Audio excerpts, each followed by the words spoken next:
বিসমিল্লাহির রহমানির রহিম।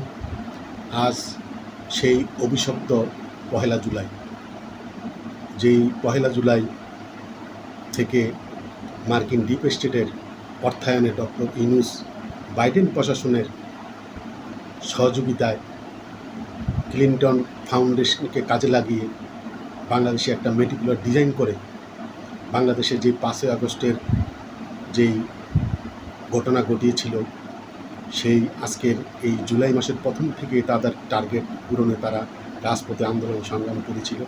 সেই অভিশপ্ত পহেলা জুলাই আমি আজকে বলতে চাই যে 5ই আগস্ট আওয়ামী লীগের জন্য একটি 5ই আগস্ট দরকার ছিল আওয়ামী লীগের। আমি বলবো 5ই আগস্ট আওয়ামী লীগকে আবার পুনর্জীবিত করবে। যেই আওয়ামী লীগ নিঃশেষ হয়ে গিয়েছিল, সেই আওয়ামী লীগে আবার পুনর্জন্ম হবে।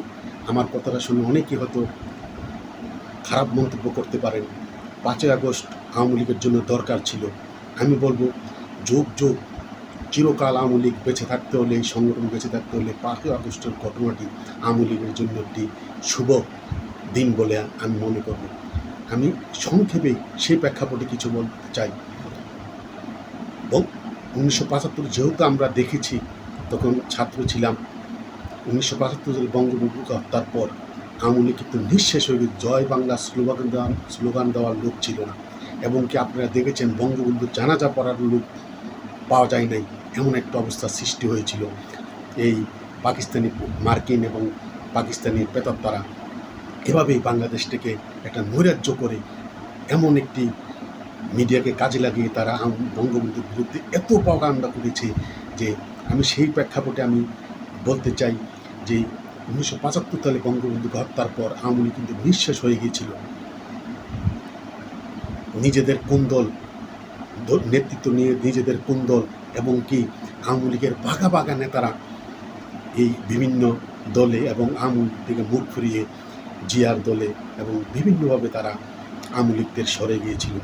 সেই 1981 সালে বঙ্গবন্ধু কন্যা শেখ হাসিনা 1981 সালের 13 জুন তিনি যখন বাংলাদেশে আসলেন, তখন থেকেই যে আজকে এই তখন এসেই যে একটা চাবি মেরা দিশে ছাইরা সারা জনম চলতে আছে, তিনি যে এসে যে আওয়ামী লীগকে যেই নেতৃত্ব দিয়ে যে চাবিটি মেরেছিলেন, এই চাবির কারণে আমরা আজকে 45টি বছর অত্যন্ত প্রতাপের সাথে আওয়ামী লীগটা, এই সংগঠনটি টিকে ছিল, এবং আমরা দীর্ঘদিন ক্ষমতায় ছিলাম, এবং আওয়ামী লীগের বঙ্গবন্ধুর হত্যার বিচার যেটা কোনোদিন মানুষের কল্পনা করে নাই, সে বঙ্গবন্ধু হত্যার বিচারও আমরা করেছি।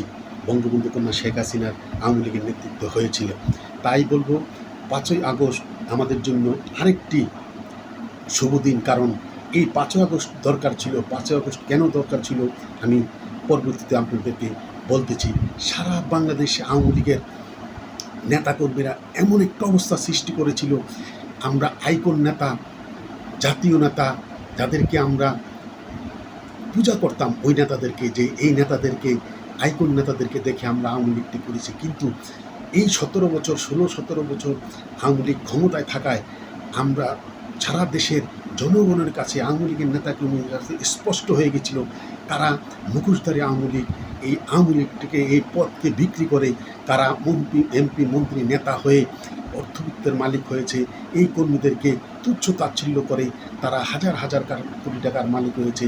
এই দলকে আজকে এই দলের বিপদে এই 5ই আগস্ট হওয়াতে আজকে আমরা বুঝতে পারছি তারা এই অসৎ নেতা, তারা এই মুখোশধারী নেতা, তাদের পরিচয় এখন সারা বাংলাদেশের তৃণমূল নেতাকর্মীদের সামনে মুখোশ উন্মোচিত হয়েছে। তাই আমি বলবো 5ই আগস্ট দরকার ছিল। এই আওয়ামী লীগকে যুগ যুগ আজীবন এই আওয়ামী লীগকে বাঁচিয়ে রাখতে হলে এই 5ই আগস্ট থেকে শিক্ষা নিয়ে, আমাদের অতীতের ভুল ত্রুটি শিক্ষা নিয়ে আমরা এগিয়ে যেতে হবে। পয়লা জুলাই, এই অভিশপ্ত পয়লা জুলাই যে আন্দোলনটি হয়েছে, আমি স্পষ্টভাবে আপনাদেরকে বলতে, আপনারা সবাই হয়তো অবগত হয়েছেন যে কীভাবে কী হয়েছে। মায়ানমার থেকে আমেরিকা, আমরা দেখেছেন বঙ্গবন্ধু কন্যা শেখ হাসিনা সংসদও বলেছে যে মায়ানমারের করিডোর এবং মায়ানমারের এই আরাকান রাজ্য দিয়ে ভারতের পূর্বাঞ্চলের কয়েকটি নিয়ে বাংলাদেশের বান্দরবন নিয়ে একটা খ্রিস্টান রাষ্ট্র করার জন্য আমেরিকার একটা পদক্ষেপ ছিল। আমেরিকা এই করিডোর চেয়েছিল আরাকান দিয়ে, মায়ানমার দিয়ে করিডোর এবং সেন্ট মার্টিনকে তারা সেন্ট মার্টিন চেয়েছিল। এই দুটি কারণে বঙ্গবন্ধু কন্যা শেখ হাসিনা সংসদে বলেছে, আমি এক বিন্দু জায়গা দিয়ে আমি কারো সাথে লেয়াজু করে আমি ক্ষমতায় থাকতে চাই না।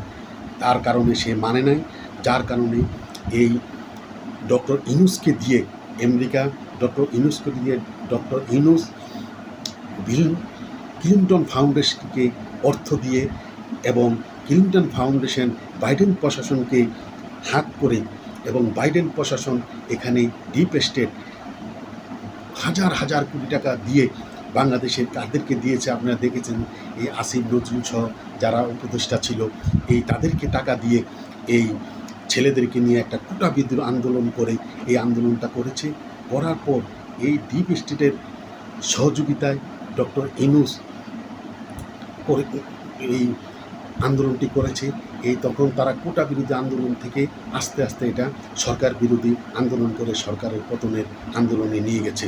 এখানে যে 7.63 যে মরণঘাতী যে অ্যাসল্ট রাইফেলগুলো ব্যবহার করা হয়েছিল পাকিস্তানি আইএসের এবং জঙ্গিদের দ্বারা এই আন্দোলনটি করে এই আবু সাহেব সহ যাদেরকে হত্যা করা হয়েছে এই পাকিস্তানি আইএসআইরাই এই জঙ্গিদেরকে দিয়ে এই কাজগুলো করিয়েছে।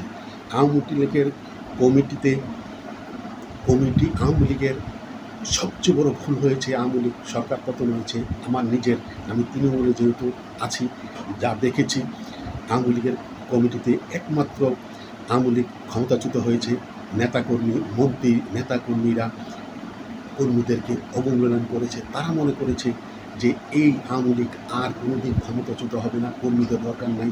কর্মীদেরকে এতই অবহেলা করেছে, এমন কর্মীদেরকে অবহেলা করে কর্মীদেরকে মূল্যায়ন না করাতে তা একটা অভিযান হয়েছে। আওয়ামী লীগের নিবৃত্ত প্রাণ কর্মীদেরকে ফেলে রেখে 5 আগস্টের পর আপনারা দেখেছেন যারা দলের সুবিধা ভোগ করেছে, অর্থবিত্তের মালিক হয়েছে, তাদেরকে ফেলে দেশ বিদেশে তারা পালিয়ে গিয়েছে। এই কর্মীরা আজকে জেল খাটছে, মৃত্যুর মুখে তারা নবজাশ্রীষের শিকার হচ্ছে। মৃত্যুর ঝুঁকি নিয়ে এই কর্মীরাই কিন্তু এখন ফেসবুকে কাজ করছে। আপনারা দেখেছেন যে কতটুকু ঝুঁকি নিয়ে তারা ফেসবুকে কাজ করছে। এই তারাই আজকে বোঝা যাচ্ছে, রাজপথেও তারা অতীতে ছিল, এখনও তারা এই ফেসবুকে আছে। তারাই কিন্তু আওয়ামী লীগের নিবৃত্ত প্রাণ কর্মী। কমিটি করে আগামীতে কমিটিগুলো করতে গেলে আমার যে সাজেশন হলো কমিটিতে সৎ, যোগ্য এবং সমাজে গ্রহণযোগ্য যারা আছে ওদেরকে নিয়ে কমিটি করতে হবে। আপনারা অনেকে বলছে কমিটি করার দরকার নেই। কমিটি করার ছাড়া বঙ্গবন্ধু কন্যা শেখ হাসিনা কোনোভাবেই বাংলাদেশে আসতে পারবে না। কমিটি না থাকলে চেইন অফ কমান্ড থাকবে না, তিনি কোনোভাবে বাংলাদেশে ফিরে আসতে পারবেন না। আপনারা দেখেছেন যে আওয়ামী লীগ কিন্তু রাজপথে নাই, ছাত্রলীগ যুবলীগ রাজপথে। এই যুবলীগ ছাত্রলীগের সারা বাংলাদেশের কমিটিগুলো হচ্ছে, তার রাজপথে তারা উজ্জীবিত হয়ে মিছিল মিটিং করছে। আওয়ামী লীগের এই কমিটিতে করলে সারা বাংলাদেশের এই আওয়ামী লীগের নেতাগুলো রাজপথে নামবে। অসৎ, দুর্নীতিবাদ, পথ বাণিজ্যকারী তারা এখন চিহ্নিত হয়ে গেছে। এই 17 বছরে আওয়ামী লীগ ক্ষমতা থাকা অবস্থায় তারা কোনোভাবে যেন আওয়ামী লীগের কমিটিতে না আসতে পারে, সেদিকে নজর রাখতে হবে। কমিটিতে পদ ও দলের মনোনয়নে পদ এবং দলীয় মনোনয়নে আগামীতে সৎ, যোগ্য এবং সমাজে যাদের গ্রহণযোগ্যতা আছে সৎ লোক তাদেরকে দিয়ে কমিটিতে পদায়ন করতে হবে তাদেরকে, এবং তাদেরকে মনোনয়ন দিয়ে আওয়ামী লীগের আগামী দিনে আওয়ামী লীগকে আওয়ামী লীগকে আমাদের পরবর্তী প্রজন্মের কাছে আওয়ামী লীগকে টিকিয়ে রাখতে হলে সৎ, যোগ্য নেতৃত্ব আনতে হবে এবং সৎ লোককে মনোনয়ন দিয়ে আওয়ামী লীগকে উজ্জীবিত করতে হবে। আওয়ামী লীগ এমন একটা অবস্থা সৃষ্টি হয়েছে, আমরা যারা ফেসবুকে 2024 সালের 5 আগস্টের পূর্বে কেউ করতে এই ফেসবুকের মধ্যে চ্যালেঞ্জ দিয়ে বলতে পারি 45-50 বছর রাজপথে আন্দোলন সংগ্রামে ছিলাম। ছোটোবেলা যখন 4র্থ শ্রেণীতে পড়ি তখন রাজপথে নেমেছি মিছিলে, এখন পর্যন্ত জীবনের শেষ পর্যন্ত আছে, কিন্তু কেউ বলতে পারবে না আওয়ামী লীগের পদের জন্য কারো পদলোহন করেছি এবং আওয়ামী লীগ দীর্ঘদিন ক্ষমতা থাকে এই আওয়ামী লীগকে ব্যবহার করে কোনো চাঁদাবাজি করেছি, কোনো অপকর্ম করেছি সমাজে, এমন কোনো কথা কেউ বলতে পারবে না। কিন্তু সারা জীবন আওয়ামী লীগ করে গেছি, কিন্তু এই আওয়ামী লীগের মধ্যে একটি পদ আমাদের ভাগ্যে জোটে নাই। কিন্তু 2024 সালের 5ই আগস্টের পরে যা করেছি, ফেসবুক যখন 2015 সালের থেকে ফেসবুক চালাচ্ছি, তখন থেকে আমার ফেসবুকে ঢুকলেই আপনারা দেখতে পারবেন আমরা রাজপথে আন্দোলন সংগ্রামে কী না করেছি। এবং 2024 সালের 5ই আগস্টের পর 6ই আগস্ট থেকে এখন পর্যন্ত একদিনের জন্য ফেসবুকের তো আমরা দূরে সরি নাই এবং রাজপথেও মিছিল করেছি, ফেসবুকেও ছিলাম। এবং ভিড় দর্পে আওয়ামী লীগের যে একজন কর্মী, তার সাহস কতটুকু আমাদের ফেসবুকে ঢুকলে আপনারা বুঝতে পারবেন যে আমরা মিছিল, মিটিং এবং ফেসবুকে সবসময় বীর সৈনিকের মতো বঙ্গবন্ধু আদর্শের সৈনিক হয়ে আমরা এখনও রাজপথে কাজ করে যাচ্ছি ইনশাল্লাহ। তাই আগামী দিনে বঙ্গবন্ধু কন্যা শেখ হাসিনা বলেছেন, যারা ফেসবুকে 2024 সালের 5ই আগস্ট ফেসবুকে অ্যাক্টিভ ছিল তাদেরকে কোনোভাবেই কমিটি থেকে বাদ দেওয়া যাবে না। এবং আবারও বলছি, এই 17 বছরে 2005 সালের এই 24 সালের 5ই আগস্টে এটাই প্রমাণিত হয়েছে, চিহ্নিত হয়ে তাদের মুখোশ উন্মোচিত হয়েছে 17 বছর আওয়ামী লীগ ক্ষমতা থাকার অবস্থায় যেসব নেতারা অপকর্ম করেছে, চাঁদাবাজি, লুটতরাজ, জমি দখল, যত রকম পথ বাণিজ্য করেছে, তাদের মুখোশ তারা সারা বাংলাদেশের আওয়ামী লীগ নেতৃত্বকর্মীদের কাছে তারা চিহ্নিত হয়েছে। তাদেরকে কোনোভাবেই দলের পদ পদবিতে রাখা যাবে না, তাদেরকে চিহ্নিত হয়ে গেছে। এখন সৎ যোগ্য নেতৃত্বকে এই কমিটিতে এনে যুগ আমাদের পরবর্তী প্রজন্মের কাছে এই আওয়ামী লীগ বা পরবর্তী প্রজন্মের হাতে তুলে দিয়ে আমাদেরকে এগিয়ে যেতে হবে। একথা বলে আমার কথা এখানে শেষ করছি। জয় বাংলা, জয় বঙ্গবন্ধু, জয় হোক বাংলার মেহনতি মানুষের।